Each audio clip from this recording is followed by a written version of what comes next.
जब सुदर्शन जी को परमेश्वर ने कहा कि सुदर्शन बेटा, अब तुझे सतलोक भेज रहा हूं, तेरे मन में कोई किसी प्रकार की कोई कामना हो, कोई मनोकामना यहाँ की हो, मुझे बता।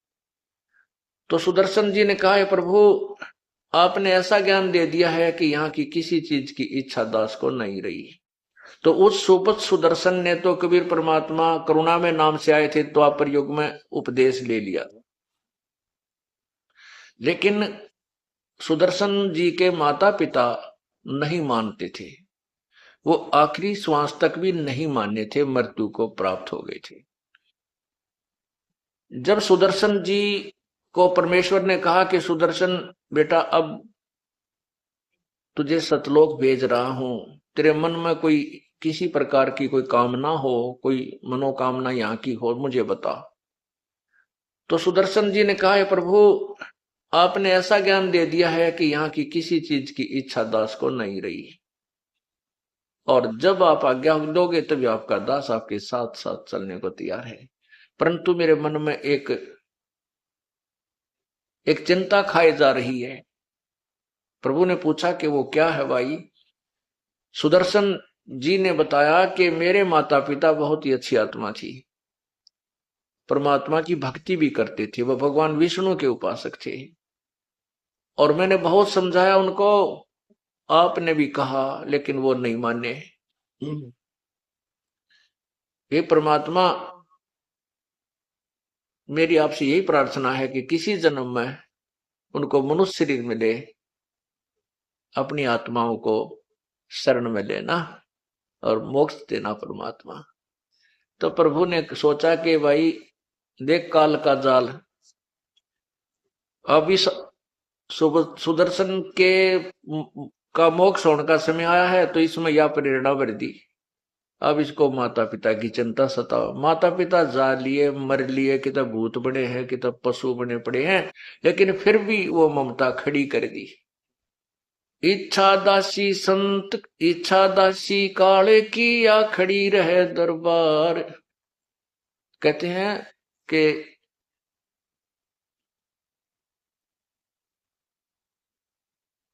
इच्छा दासी काल की, या खड़ी रहे दरबार, पाप पुण्य दो वीर हैं। ये इच्छा जो है ये काल की खास एजेंट है।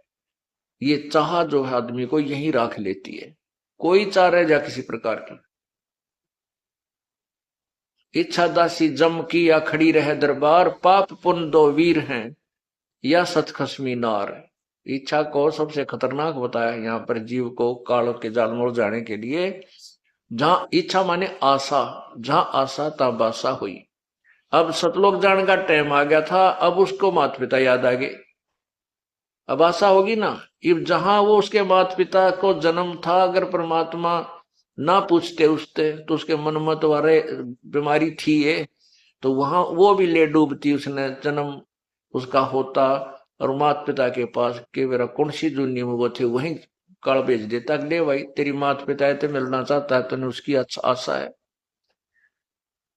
लेकिन परमात्मा ने हमें सब उदाहरण दिए हैं ताकि हम आगे सावधान रहें।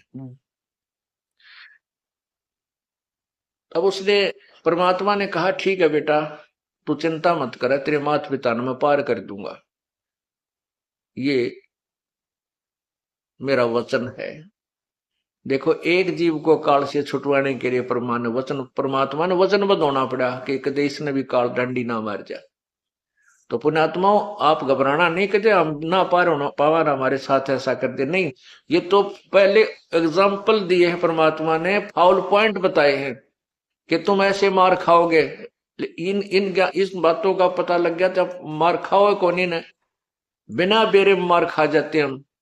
तो उस समय जब आप यहां से चलने लगोगे, ये ज्ञान आपके आगे घूमने लग जाएगा आपकी आंखों के सामने, कि अब नहीं किसी ने याद करते, पीछा छूटन दे, जो होगा परमात्मा के चरणों में चलेंगे। और अगर ऐसे हम आशा रखेंगे तो फिर फाउल हो जाएंगे। सत साहेब जी, आइए अब देखते हैं मुक्ति बोध पुस्तक से पेज नंबर 99 से एक अन्य करिश्मा जो उस भंडारे में हुआ। वह जीवनवार यानी लंगर 3 दिन तक चला था। दिन में प्रत्येक व्यक्ति कम से कम 2 बार भोजन खाता था, कुछ तो 3-4 बार भी खाते थे, क्योंकि प्रत्येक भोजन के पश्चात दक्षिणा में एक मोहर यानी 10 ग्राम सोना और एक दोहर यानी कीमती सूती शॉल दिया जा रहा था। इस लालच में बार बार भोजन खाते थे। 3 दिन तक 18 लाख व्यक्ति शौच तथा पेशाब करके काशी के चारों ओर ढेर लगा देते, काशी को सड़ा देते। काशी निवासियों तथा उन 18 लाख अतिथियों तथा 1 लाख सेवादार जो सतलोक से आए थे, सांस लेना दूभर हो जाता, परंतु ऐसा महसूस ही नहीं हुआ। सब दिन में 2-3 बार भोजन खा रहे थे, परंतु शौच एक बार भी नहीं जा रहे थे, न पेशाब कर रहे थे। इतना स्वादिष्ट भोजन था कि पेट भर भर कर खा रहे थे, पहले से दुगना भोजन खा रहे थे, हजम भी हो रहा था। किसी रोगी तथा वृद्ध को कोई परेशानी नहीं हो रही थी। उन सबको मध्य के दिन चिंता हुई कि न तो पेट भारी है, भूख भी ठीक लग रही है, कहीं रोगी न हो जाए। सतलोक से आए सेवकों को समस्या बताई तो उन्होंने कहा कि यह भोजन ऐसी जड़ी बूटियां डालकर बनाया है जिनसे यह शरीर में ही समा जाएगा। हम तो प्रतिदिन यही भोजन अपने लंगर में बनाते हैं, यही खाते हैं। हम कभी सोच नहीं जाते तथा न पेशाब करते। आप निश्चिंत रहो। फिर भी विचार कर रहे थे कि खाना खाया है, परंतु कुछ तो मल निकलना चाहिए। उनको लैट्रिन जाने का दबाव हुआ। सब शहर से बाहर चल पड़े। टट्टी के लिए एकांत स्थान खोजकर बैठे तो गुदा से वायु निकली, पेट हल्का हो गया तथा वायु से सुगंध निकली जैसे केवड़े का पानी छिड़का हो। यह सब देखकर सबको सेवादारों की बातों पर विश्वास हुआ। तब उनका भय समाप्त हुआ, परंतु फिर भी सबकी आंखों पर अज्ञान की पट्टी बंधी थी। परमेश्वर कबीर जी को परमेश्वर नहीं स्वीकारा। पुराणों में भी प्रकरण आता है कि अयोध्या के राजा ऋषभ देव जी राज त्याग कर जंगलों में साधना करते थे। उनका भोजन स्वर्ग से आता था। उनके मल यानी पखाने से सुगंध निकलती थी। आसपास के क्षेत्र के व्यक्ति इसको देखकर आश्चर्यचकित होते थे। इसी तरह सतलोक का आहार करने से केवल सुगंध निकलती है, मल नहीं। स्वर्ग तो सतलोक की नकल है, जो नकली यानी डुप्लीकेट है। उपरोक्त वाणी का सरलार्थ है कि परमेश्वर कबीर जी ने भक्ति और भक्त तथा भगवान की महिमा बनाए रखने के लिए यह लीला की। स्वयं ही केशव बने, स्वयं भक्त बने। स्वामी रामानंद जी ने परमेश्वर कबीर जी को सतलोक में व पृथ्वी पर दोनों स्थानों पर देखकर कहा था, दोहू ठोर है एक तू, भया एक से दोए, गरीब दास हम कारने आए हो मग जोए। तुम साहिब तुम संत हो, तुम सतगुरु तुम हंस, गरीब दास तब रूप बिन और न दूजा अंश। बोलत रामानंद जी सुनो कबीर करतार, गरीब दास सब रूप में तुम ही बोलनहार। पेज नंबर 100, वाणी नंबर 113 से 117। गरीब सोहम ऊपरी ओर है, सत्सुकृत एक नाम, सब हंसों का वंश है, सुन बस्ती नहीं गाम। गरीब सोहम ऊपरी ओर है, सुरति निरित का न है, सोहम अंतर पेठ कर सत्सुकृत लो लेहे। गरीब सोहम ऊपरी ओर है, बिना मूल का फूल, ताकि गंध सुगंध है, जाकू पलक न भूल। गरीब सोहम ऊपरी ओर है, बिन बेली का कंद, राम रसायन पीजिए, अभी चल अति आनंद। गरीब सोहम ऊपरी ओर है, कोई एक जाने भेव, गोपी गोसाई गेब धुनी, जाकी करिले सेव। सरलार्थ, जैसा कि परमेश्वर कबीर जी ने कहा है कि तथा संत गरीबदास जी ने बोला है, सोहम शब्द हम जग में लाए, सार शब्द हम गुप्त छिपाए। उसी का वर्णन इन अमृत वाणियों में है कि कुछ संत व गुरुजन परमेश्वर कबीर जी की वाणी से सोहम शब्द पढ़कर उसको अपने शिष्यों को जाप के लिए देते हैं। वे इस दिव्य मंत्र की दीक्षा देने के अधिकारी नहीं हैं और सोहम का उपदेश यानी प्रचार करके फिर नाम देना संपूर्ण दीक्षा पद्धति नहीं है, अधूरा नाम है, मोक्ष नहीं हो सकता। सोहम नाम के ऊपर एक सत्सुकृत यानी कल्याण कारक यानी संपूर्ण मोक्ष मंत्र और है। वह सब हंसों यानी निर्मल भक्तों के वंश यानी अपना परंपरागत मंत्र है, जिसे भूल जाने के कारण मोक्ष प्राप्त नहीं कर सकते। यदि यह मंत्र प्राप्त नहीं होता है तो उनको यानी नहीं बस्ती नहीं गांव कोई ठिकाना नहीं मिलता, वे घर के रहते न घाट के यानी मोक्ष प्राप्त नहीं होता। सोहम से ऊपर जो कल्याण कारक यानी सत्सुकृत नाम है उसका स्मरण सुरती नृत्य से होता है यानी ध्यान से उसका जाप करना होता है। सोहम नाम का जाप करते करते उस सार शब्द का भी जाप ध्यान से करना है, उसमें यानी लोला लगन लगा, यानी जो सार शब्द है वह सत्य पुरुष जी का नाम जाप है। उस परमेश्वर के कोई माता पिता नहीं है यानी उनकी उत्पत्ति नहीं हुई, यानी बिन बेली बिना बेल के लगा हुआ फूल है, अर्थात स्वयंभू परमात्मा कबीर जी है। उसके सुमरण से अच्छा परिणाम मिलेगा यानी सतलोक में उठ रही सुगंध आएगी। उस परमात्मा के सार शब्द को तथा उस मालिक को पलक भी ना भूलना, वही आपका उपकार करेंगे। यानी वाणी नंबर 116 का सरलार्थ वाणी नंबर 115 वाला ही सरलार्थ है। इसमें फूल के स्थान पर कंद यानी मेवा कहा है। उस परमेश्वर वाली इस सत्य भक्ति रूपी रसायन यानी जड़ी बूटी की पीजिए यानी श्रद्धा से सुमरण कीजिए, जो अविचल यानी सदा रहने वाला आनंद यानी सुख यानी पूर्ण मोक्ष है वह प्राप्त होगा। वाणी नंबर 116 समाप्त। जो साफ शब्द सोहम से ऊपर है उसका भेद कोई कोई ही जानता है। गोपी यानी गुप्त यानी अव्यक्त, गोसाई यानी परमात्मा, गैब यानी गुप्त, धुनी यानी उस जाप से स्मरण की आवाज बनती है उसे धुन कहा है। उस मंत्र की सेव यानी पूजा यानी स्मरण करो। वाणी नंबर 118 गरीब सुरती लगे अरु मन लगे, लगे नृत्य धुनी ध्यान, चार जुगन की बंदगी एक पलक परवान। सरलार्थ उस संपूर्ण दीक्षा मंत्र का सुमरण ध्यान पूर्वक करना है। उसका स्मरण करते समय सुरती नृत्य तथा मन नाम के जाप में लगा रहे। ऐसा न हो कि कबीर माला तो कर में फिरे, जिव्या फिरे मुख माही, मनवा तो चहु दिशा फिरे, यह तो सुमरण नाही। Page number 101। सुरती नृत्य तथा मन व श्वास के साथ स्मरण करने से एक ही नाम जाप से 4 युगों तक की गई शास्त्र विरुद्ध मंत्रों के जाप की भक्ति से भी अधिक फल मिल जाता है। वाणी नंबर 119 गरीब सुरती लगे अरु मन लगे, लगे नृत्य तिष्ठोर, शंकर बख्शा मेहर करी, उबर बही जद गोर। सरलार्थ उपरोक्त विधि से स्मरण करना उचित है। उदाहरण बताया है कि जैसे शंकर भगवान ने कृपा करके पार्वती जी को गुप्त मंत्र बताया, जो प्रथम मंत्र यह दास यानी रामपाल दास देता है जो शास्त्रोक्त नाम है, और देवी जी ने उस स्मरण को ध्यान पूर्वक किया तो तुरंत लाभ मिला।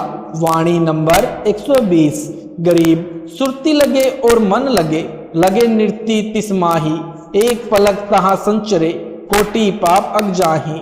सरलार्थ उपरोक्त विधि के सुमरण से एक क्षण में करोड़ों पाप नष्ट हो जाते हैं।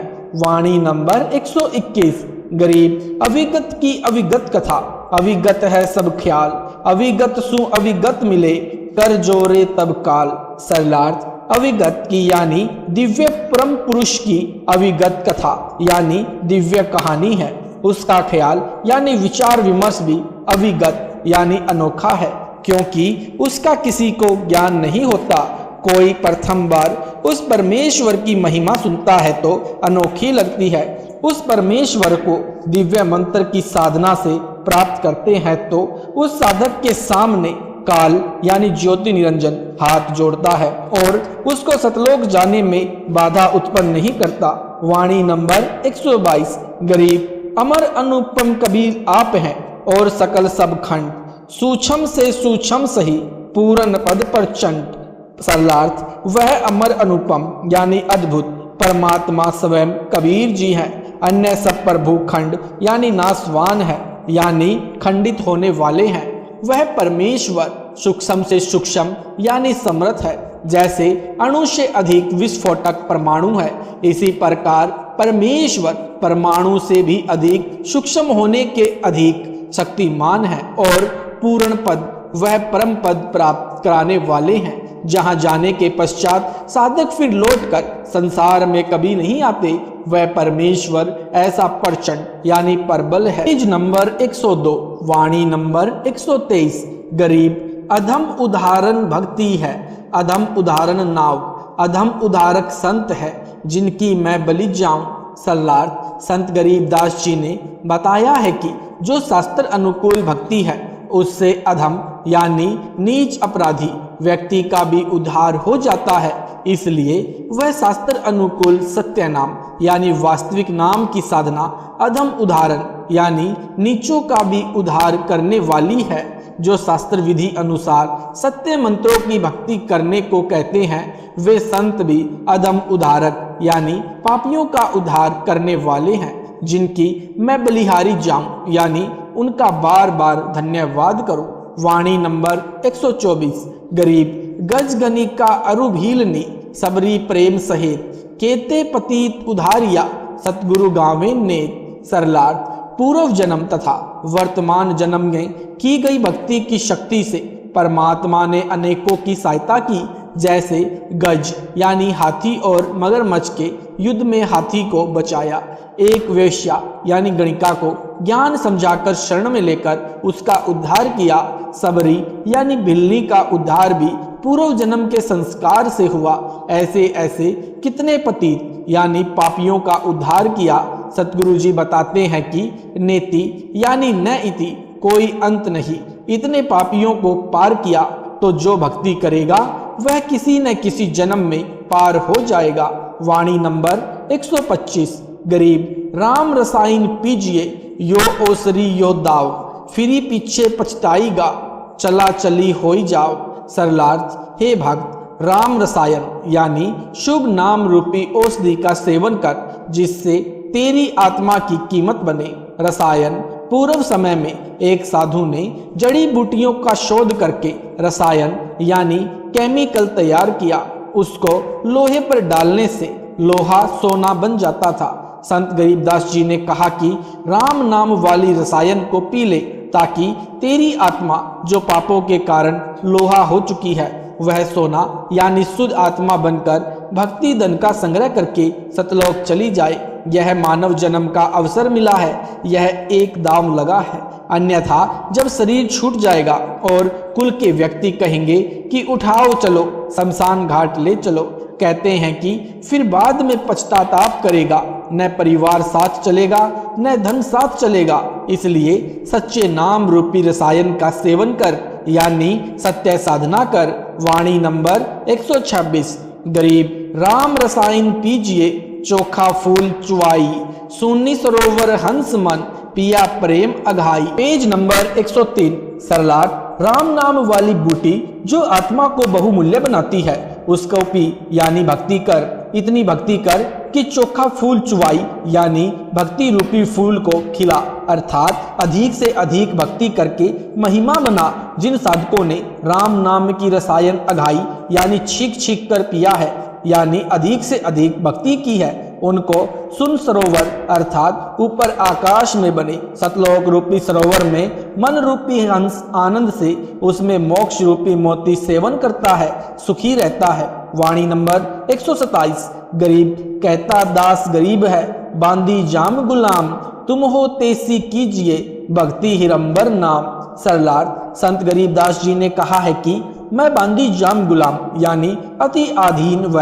नरम भाव से कह रहा हूँ। जैसे गुलाम अपने मालिक से कहता है ऐसे तुम मालिक के बच्चे हो, उसी भाव से तुमको कह रहा हूं कि भक्ति करो, अपना कल्याण कराओ। यह मानव जन्म बार बार नहीं मिलता, तुमसे जितनी भक्ति हो सके उतनी अवश्य करियो। भक्ति रूपी हिरंबर यानी सवरण नाम यानी सत्य मंत्र से ही बनता है, यानी मोक्ष प्राप्ति के सच्चे नामों की भक्ति करके अपना जीवन सवरण की तरह चमकाओ, उसकी कीमत यानी वैल्यू बनाओ, अपना कल्याण कराओ। स्वामी राम देवानंद गुरु महाराज जी की असीम कृपा से सुमरण के अंक का सरलार्थ संपूर्ण हुआ। आपने सुने संत रामपाल जी महाराज जी के मंगल प्रवचन। इस वीडियो के बनाने का उद्देश्य हमारा किसी को भी नीचा दिखाना या किसी किसी की भावनाओं को ठेस पहुंचाने का नहीं है। इस वीडियो के बनाने का उद्देश्य हमारा संसार के भक्त समाज को सच्ची राह दिखाना है। अगर आपको यह वीडियो अच्छा लगा है तो इस वीडियो को ज्यादा से ज्यादा शेयर करें, ज्यादा से ज्यादा लाइक करें और कमेंट करके हमें बताएं यह वीडियो आपको कैसा लगा। अगर अच्छा लगा है तो हमारे चैनल को सब्सक्राइब जरूर करें। सत साहिब जी, मिलते हैं अगली वीडियो में।